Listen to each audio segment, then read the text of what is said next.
was there in damp suburbia, the early morning sun veiled by tricky clouds that I plodded on, crushing the netted veins of saturated leaves which covered the sidewalks in golden ruby layers.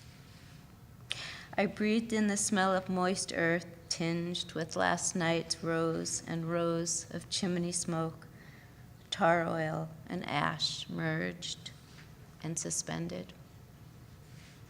I breathed deeper, something piercing and rank, dog shit. Only I was standing in it, incessant and dismal. I was standing in it and the school bus had just arrived. I entered dumb as the doors that flailed open and smacked shut behind me. As I did, a pink-faced kid cried out, "Is that Grayson?" "Oh, God, it is." She stepped in shit. Go home, go home, go home. I thought the command was coming from inside my head, but it was Mark Laurinella, the darling, the heartthrob, the button nose and Cupid's lips, and I had stepped in it. Shit. I stood motionless, punch-drunk. It was as if I'd had too many limbs and forgot which one I was meant to use.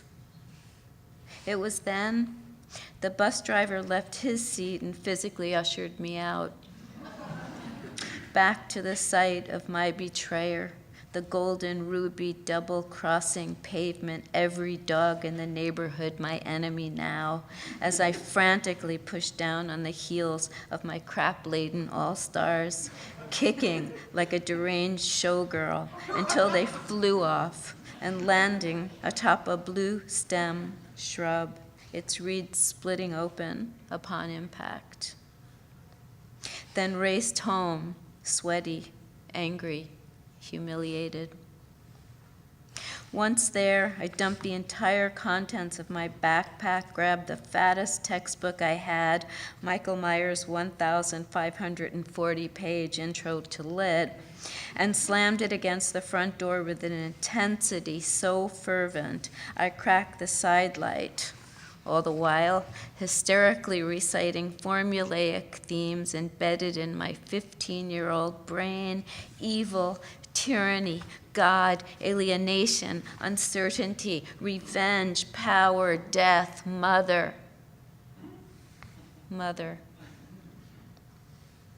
I charged inside and planted myself at her bedside, where she was recuperating from the latest round of chemotherapy and radiation treatment, poisoning her so she could be cured. I longed for her to feel my outrage, to beckon me toward her, to hold me.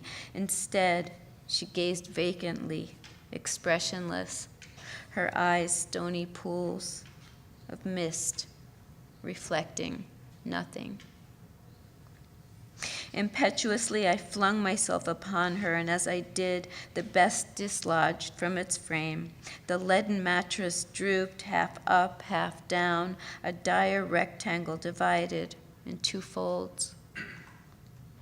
Mother flopped in a crooked gray tangle, then, with a heart-rending frailty so tender, so delicate, she spoke, "Go back to school, Debbie."